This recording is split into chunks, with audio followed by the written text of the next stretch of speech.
And what they say, man, I'm in love with him.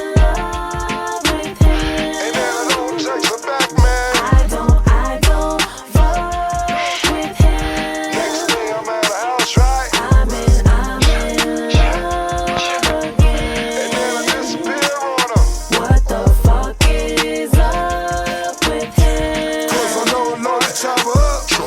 Chop it Get up. to work, man, I chop it up. Chop it I up. don't wanna talk and chop it up. Chop it up. Chop it up. Chop it up.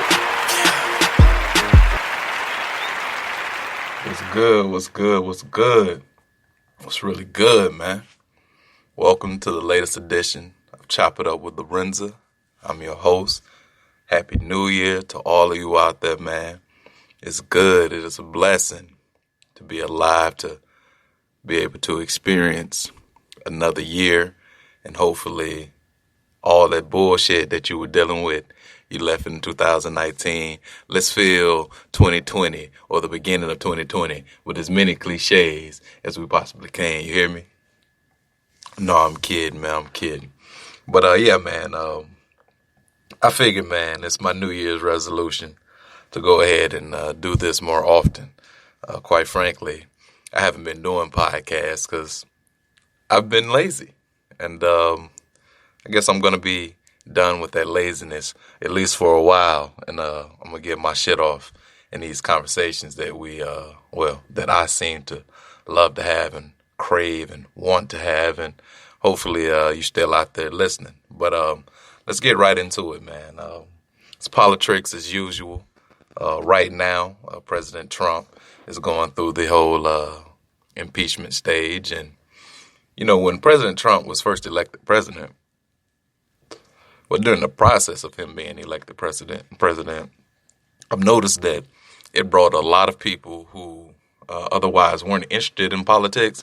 It brought them into politics, man. It really opened up their eyes as to how this shit actually works, or what you can do as a politician, what you can't do as a politician, what you should say as a politician, what you shouldn't say as a politician. And, you know, you get someone like Trump that comes in and turns that kind of thought, you know, on its head. But nonetheless, you see people becoming more abreast of politics and what they actually mean. Well, having said all that, with Trump being impeached, a lot of people have believed, let me not say a lot, well, some people have believed that this means that Mike Pence is about to be president, or this means that President Trump himself is about to be cast out of office. Now, all that means is that the House of Representatives found enough evidence to say, you know what, you're guilty of at least this, that, or the other terms of impeachment. So we're going to move this forward with the Senate and let them decide on what you should do. Now, when you're Richard Nixon and you know that you fucked up, like you caught red-handed, i.e. Watergate, you understand that it's in your best interest to go ahead and resign because you don't want all your crimes to be put out there in the public like that. That makes total sense. But when you're Bill Clinton and you know that the Senate is controlled by your party, or when you're Donald Trump and you know that the Senate is controlled by your party, you really have no fear. You shouldn't have any fear. There should be some embarrassment tied to that. If you're Bill Clinton, they're putting all your deviant sex acts, you know, out there in the open. I mean, case in point, to find out what Bill Clinton did with that cigar was crazy at the age that I was watching CNN or Fox News back then. It's crazy to find out what that man did with that cigar. And these are things that become common knowledge. With Donald Trump, you don't want your business out there in these streets as far as what you're willing to do to get dirt on a political opponent.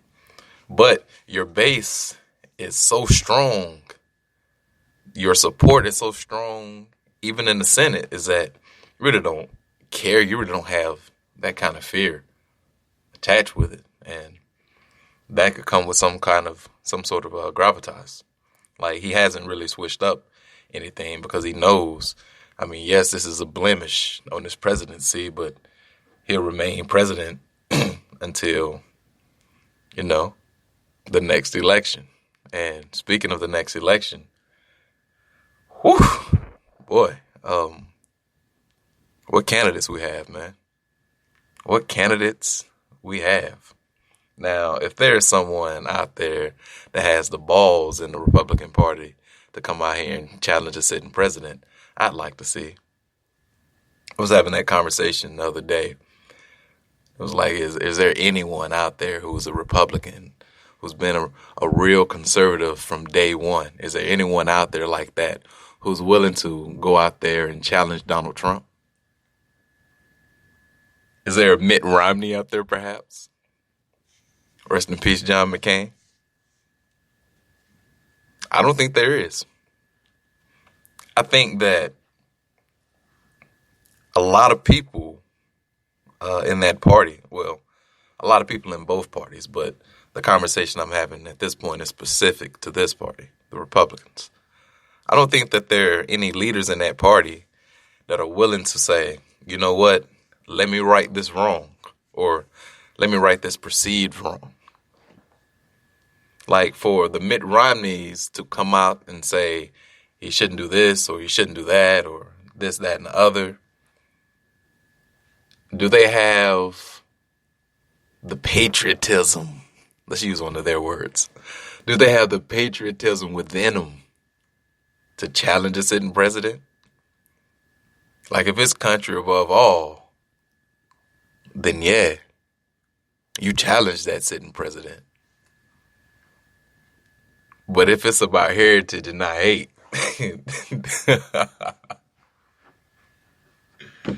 if it's about heritage and not hate, then you sit on the sideline, you wait for the man to win again, and then you come out and have your problems with the president. Then you just bash the president from the sideline. It looks like some real suspect stuff that I just like to point out happens a lot. Let's see if this unprecedented president will receive some unprecedented, competition as we enter this primary season. But enough of the Republicans. Let's get into these Democrats, man.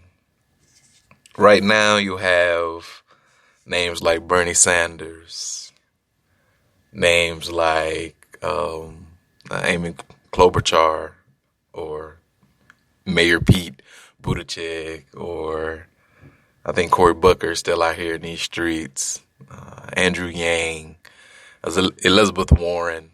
Now you have several people, man, that are out here vying for their opportunity to become the next Democratic candidate for president of the United States of America.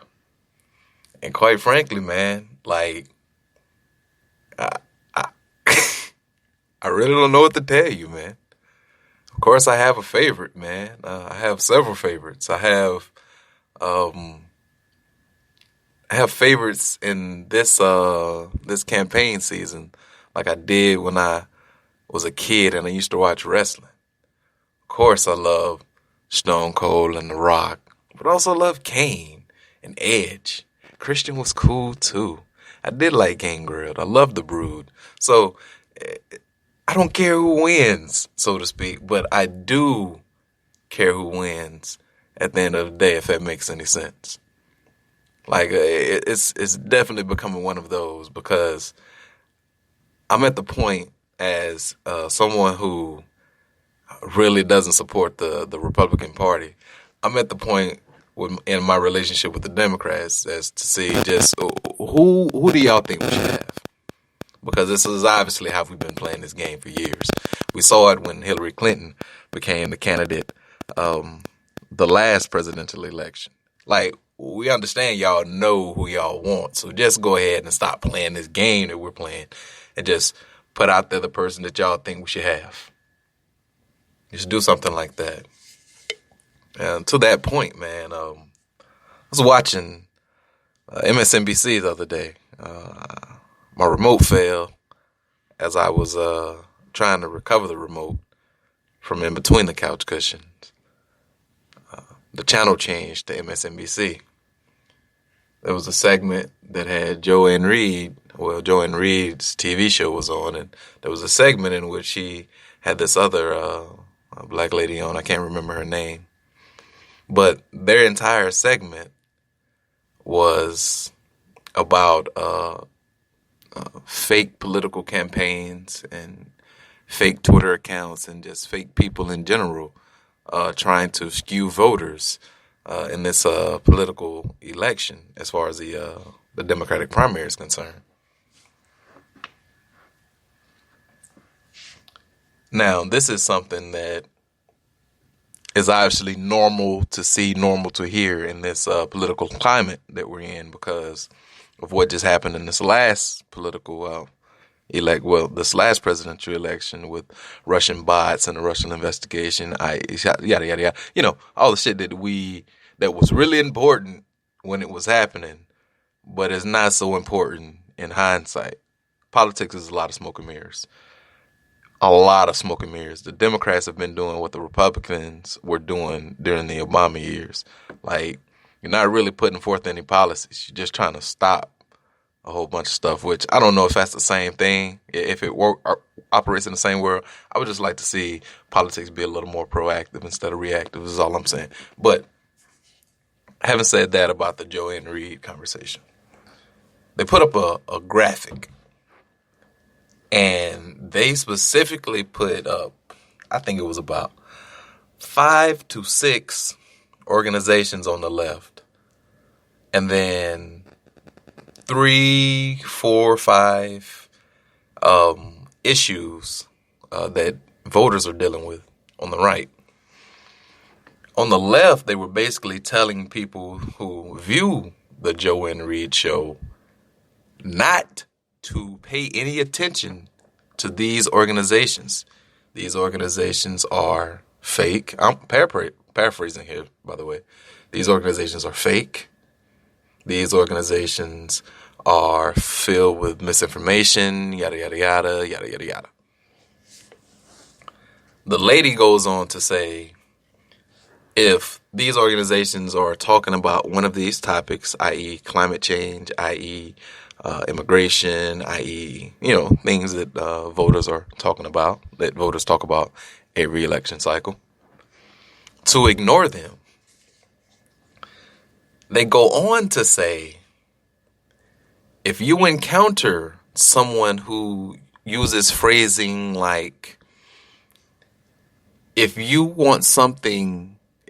encounter someone on Twitter that says, I want something in exchange for my vote, ignore that person. If you encounter someone who uses the keyword tangibles as far as in exchange for a vote, basically a quid pro quo for your vote, ignore that person. For that may be a fake internet bot. Had I been anyone else at that time, I probably would have accepted that or not thought anything about it. Just something I heard going about my day. But since I recognized 3 of the groups that they talked about, it got kind of suspect, man. As a matter of fact, it didn't get kind of suspect. It was beyond suspect. It was like watching 2 black women tell other black people that these organizations of black people don't exist. And if you do come across this non-existing thing, ignore it. Like it's a mirage or some shit. One of those groups is Foundational Black Americans, or Tangibles, which is headed by Tariq Nasheed, if I'm not mistaken. That shit exists. And yes, they're talking to black people, not about voting for Republicans, but about, hey, when you're talking to these Democratic candidates, ask them for things. Ask them for things. What if DACA, if not a thing for someone or a specific group of people? What is LGBT advancement, if not something that is designed for a specific group of people? What is wrong with a specific group of people that look like you? Well, not necessarily you, the listener, but that look like myself, that look like Tariq Nasheed. What is wrong with us asking for something in exchange for our vote? ADOS was another group that was featured on this grand list. ADOS, American descendants of slaves. They spend a lot of time collecting data that shows the wealth gap in between black families and white families. They use historical markers and landmark cases and things like that to explain themselves. Those people are not spreading misinformation. Those people are dealing in what we call too much information. So in order for you to be a puppet of the Democratic Party, you need to listen to what Joanne Reed and what that other lady is telling you. But if you would like to be more informed as you make that decision, because you're not going to vote Republican, but you still need to make an informed decision on a Democratic candidate. The other group is Blexit.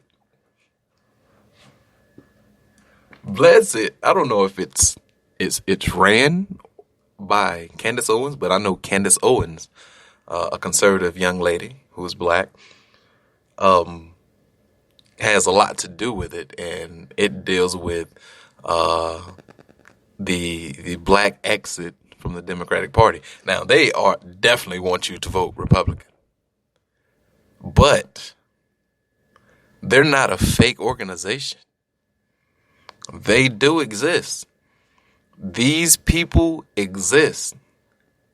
And to watch 15 minutes of television telling me that they don't, bro, we're living in a crazy, crazy, crazy fucking world politically. But we here. I'll be right back. For the best home fragrance and beauty products, shop Ash Kickin online. That's ASHKICKIN. www.ashkickin.com. Ash Kickin body butter, hair moisturizer, African black soap, scented candles, incense sticks, and more. Priced right just for you. All natural and handcrafted. Get your Ash Kickin product today. Visit www.ashkickin.com.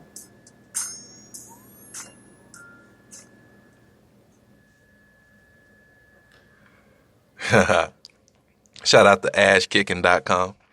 Go there for all your needs. If you're into the butters, shea butter, cocoa butter, all the other butters, I'm pretty sure they have that on their website. The incense are pretty cool, man. Get that black ice incense that a lot of you brothers got in your cars right now. It's time to grow out of that. Put that in your home. I'm kidding. That was a joke. Do not put black ice in your home, your car, or your home. Neither should smell like black ice. But check out those incense, the candles, and the lotions, and all the other things they have, man. I love companies like that, man. Shout out to the owner for allowing me to use a commercial as I get my shit off here. But I digress, man. We back. We got that political shit out of the way. Let's get into other things that excite me. Yesterday was actually January 1st. I hate to date my podcast, but yesterday was actually January 1st. I definitely brung the year in cooking this amazing prime rib. Oh man, it turned out so well. I also did this crab boil thing. You know, I put some seafood on the grill as well. And as I was doing that, it came to my attention that the Deontay Wilder and Tyson Fury fight, the rematch, has become official now. I really don't believe that this fight is actually going to happen. Call me a doubting Thomas all you want to, but you have to accept that sometimes in boxing, a lot of times in boxing, that fight that you're waiting on never happens. It never comes to pass. The reason I believe it's not going to happen is not due to some weird phenomenon, not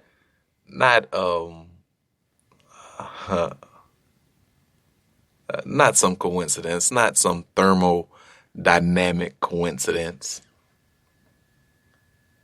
I don't believe this fight is going to happen due to Tyson Fury pulling out.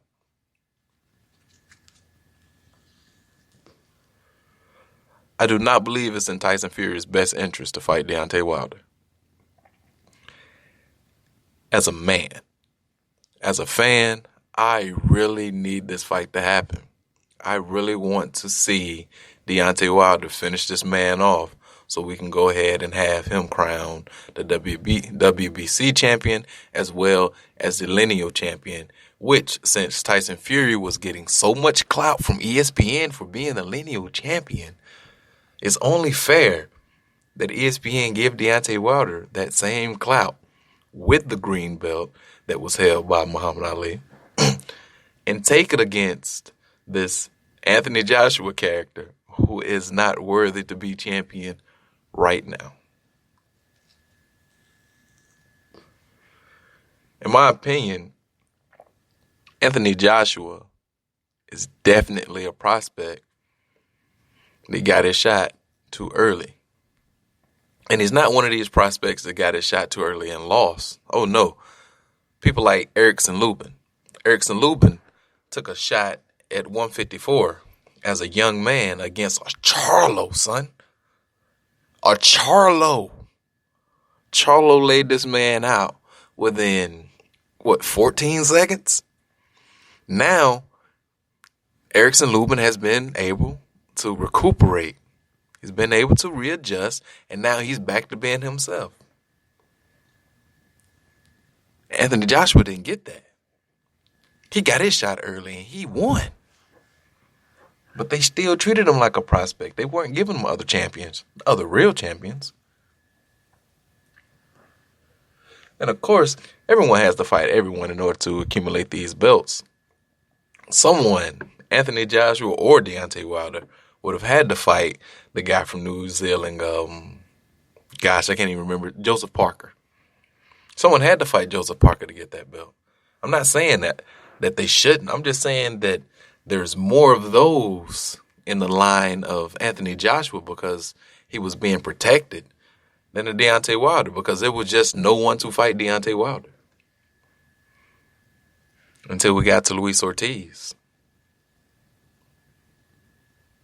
Now, let's go with the last 3 fights of these heavyweight champions. And let's see who's really facing the real competition. Anthony Joshua, his last 3 fights. Carlos Takam, if I'm not mistaken. Andy Ruiz again. He's 2-1 in those fights. Tyson Fury. Some wall guy. Otto Wallin. Oh, no. Swartz, Wallin, Wilder. He is 2-0-1 in those fights.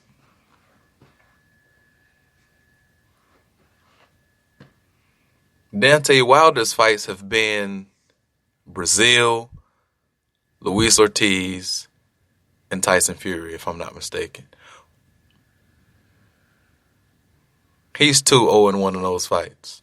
It is obviously that because you have Luis Ortiz and Tyson Fury on your list that you're fighting the better competition. You're actually out here trying to be the best heavyweight. You're not stalling like Tyson Fury, or you're not being kept like Anthony Joshua. Now, that's opinion-based fact, but to me, that's facts nonetheless. Try to dispute it if you want to, but the better competition has been faced by the American champion. And hopefully, when he fights, if he fights Tyson Fury and wins that fight in February, we'll go ahead and call this man the lineal champion. He stands with the likes of Jack Johnson and Joe Louis, Muhammad Ali, and the others. It's one of the greats. And hopefully he gets that shot against Anthony Joshua and ends that. But not so much that it ends Anthony Joshua's career, because I would love to see Anthony Joshua and Tyson Fury fight. That's a great fight for the sport of boxing, but it's a huge fight for the United Kingdom. It is something that they need and they deserve, because they did help bring boxing back to the forefront. Tyson Fury definitely helped put more eyes on Deontay Wilder. Because of how America set up, Deontay Wilder was definitely not being checked for. But when they saw this guy they thought could possibly beat Deontay Wilder, they definitely got a better understanding of who Deontay Wilder was. And then they were able to other the others. What's going on in the other divisions? Let's go down to the welterweight division, 147. Earl Spence Jr., he won't be fighting for a while. Had the car accident. Won't go into the details of the car accident, but the car accident, took him out. So we won't get to see the Terrence Crawford Earl Spence fight anytime soon, which is interesting because now Terrence Crawford has a plethora of people to fight, but a lot of people assume he's not really going to fight anyone of note. The last fight he just had was against his mandatory with an unnamed or an unknown guy. The guy turned out to be a pretty good fighter. I think he dropped Terrence Crawford. I think he definitely caught Terrence slipping and dropped Terrence Crawford. But it was ruled a slip, so it's a slip. But I would like to see him in the ring against the Sean Porters. I would like to see him in there with the Danny Garcias or, hell, the Regis Prograis. I would like to see him fight more at 147 than Benavidez and whatever his name was. I forget his name. The guy that he won his belt from, the guy that beat Pacquiao, Jeff Horn. I would definitely like to see him swabbing it up with these PBC fighters. But that's on hold right now for business decisions. Terrence Crawford is a little older than these fighters, and he is where these fighters have mostly been in the welterweight division for quite some time. He's just up in the welterweight division. He's about 32, 33 years old, something like that. He signed with ESPN, so he knows he can get money by fighting anyone. Basically, the kind of thing that Tim Bradley did later in his career, or what Tyson Fury is doing right now. But that only goes so far with a person like Terrence Crawford, and he's one of those people that, you feel like you see it in his eyes that, he has that dog in him and he wants those fights. He just wants to have certain advantages of those fights. He wants to be able to choose this, that, and the other. He wants to make sure that he's respected as the upper and has the same kind of upper hand. Like the man was the undisputed unified champ at 140. And he has one belt at 147. I do believe he's coming from a place to where you guys are just not going to throw him anyone. He's either going to fight who he has to, i.e. mandatory, or the best you have to offer. Don't just throw him something that you see as a measuring stick. It's unfortunate that Errol Spence Jr.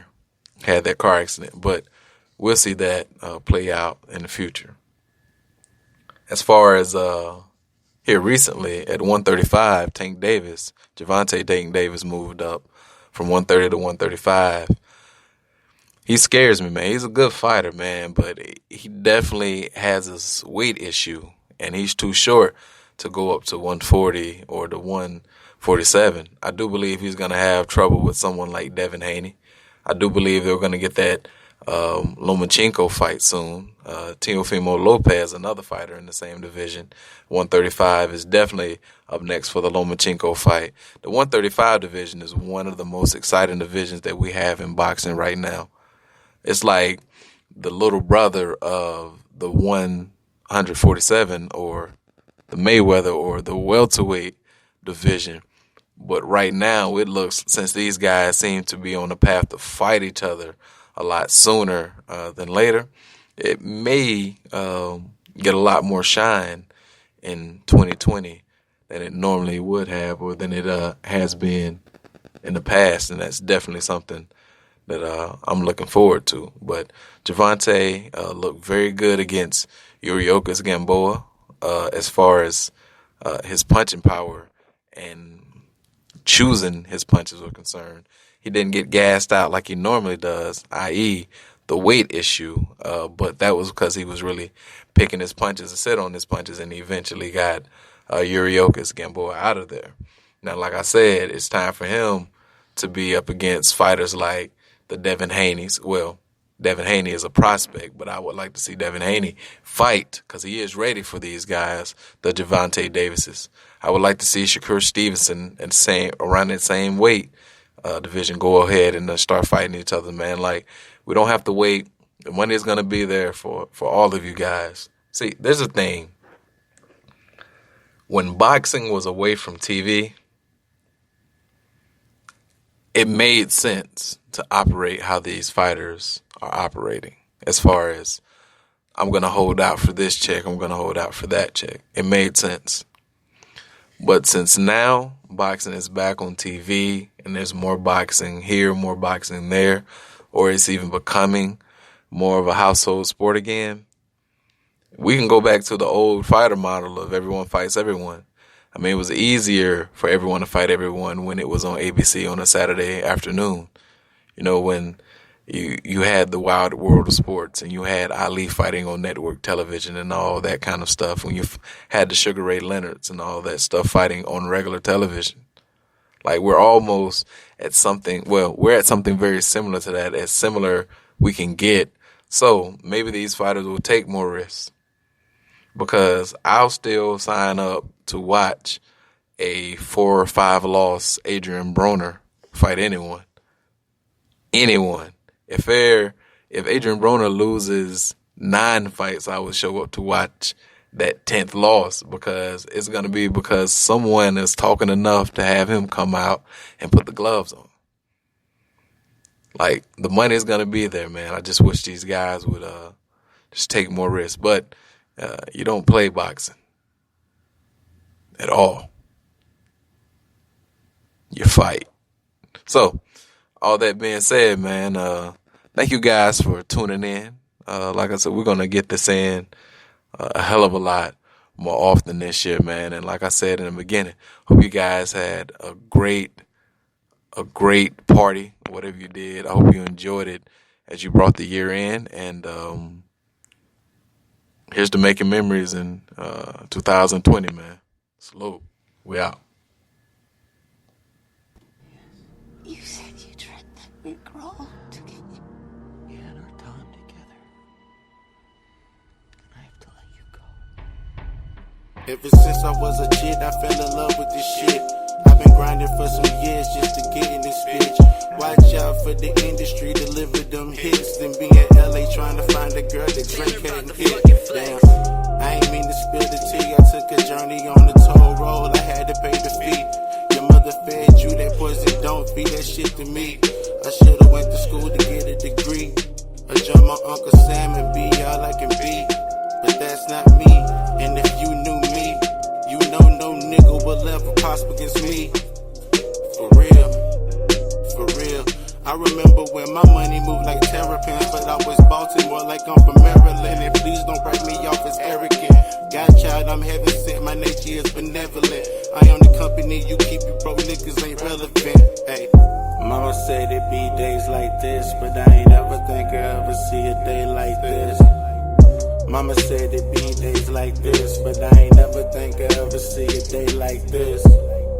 Mama said it'd be days like this, but I ain't never think I'd ever see a day like this. Yeah. Mama said it'd be days like this, but I ain't never think I'd ever see a day like this. I remember, Mama said there'd be days like this. I remember late nights swearing Pop gon' pull in. I remember late nights, Mama working them shifts. I remember getting gifts nowhere close to December. I remember Mama saying, boy, you know you a winner, no contenders. I'm the illest, all this pain, they gon' feel this. I'm a witness to depression, all this stressing, just like lessons. I am blessed to be living, cause my children, yeah, they need me. I got faith, then came hope. I got cash in November, in December. Back in 2010 is when I became a man. My girls looking like twins. My son a spitting image of where I thought it would end. Coming from wrong past my niggas in dead ends. Drinking on Paul, I'm sipping on dry gin. Since a G, I've been serving these fiends like drive-in. These niggas been talking dollars, these niggas don't make sense. Nah.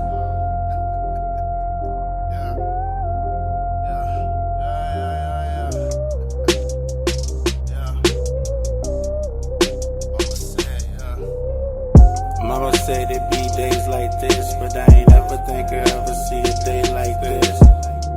Mama said it'd be days like this, but I ain't never think I'd ever see a day like this.